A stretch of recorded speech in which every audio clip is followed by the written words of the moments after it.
Next up, we've got the game between Manchester City and West Ham.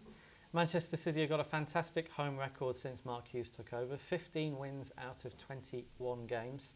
How will they be feeling though, Steve, after the derby last week? Will they be pleased at the way they played, or, I know they didn't have it easy, or will they be disappointed at the way in which they lost? What's your overriding feeling as a player? I think there'll be a little bit of both. I think to be fair, they've gone up to a level where they'll be disappointed they'll be disappointed they haven't won the game or got something from it, rather than the way they've played, because we all know they've got great players down there now. So I don't think that's a problem. We know they've moved on to the next level. We know they're capable of better than we've seen before. Which you would imagine after spending £300 million, they should be. The problem we've got, Steve, now is that because, like you say, they have moved on, they're so short. I mean, they're 9-20 now to win. To win against a team in West Ham who are not playing well but can give you problems. We've seen West Ham away from home. They work hard. They're difficult to play against. They don't give an awful lot away, but you just wonder about whether or not they believe they can win games of football now. The problem with West Ham is when they score, they concede. And when they don't score, although they don't concede too many, they lose a game of football. It makes it difficult to win that, doesn't it? Well, haven't quite got the balance, Whereas, before, if they'd scored 2 goals at home to Liverpool, you would have felt that they wouldn't have lost that game. So, as you say, it's not been a great start for them. I think it's one of the worst starts they've had in the Premiership for a long time. So, very poor. Would you look at City then, and maybe rather than the match market, see if there's anything else out there? Yeah, I think so. Slightly short than 1-2 on Man City. You probably fully expect them to win this game.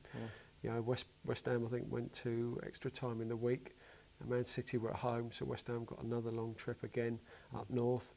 That won't do them any good. 1-2 is backable if you're sticking it in the doubles and the trebles, which we said before. So that might be something to look at. But no, not the straights if you're looking to get a bit of value. No. Yeah, it's a good point about the doubles.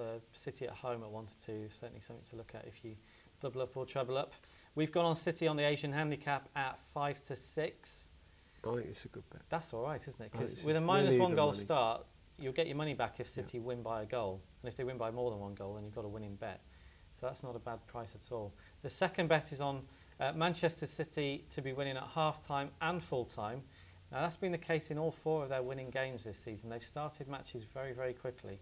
So City to be winning at half-time and full-time at odds against, that's not a bad bet either. That's 11-10. That's not winning both halves. No, it's not. That's if you win in first half and it stays the same, then you win your money. You don't have to win both halves. Absolutely. So let's say they go 1-0 up at half-time, and then they win the game 2-1, so effectively both teams have scored in the second half. You've got a winning bet. You don't need them to win both 45 minutes of football. Just as long as they lead at the interval and at the end, then your second bet will be a winning one.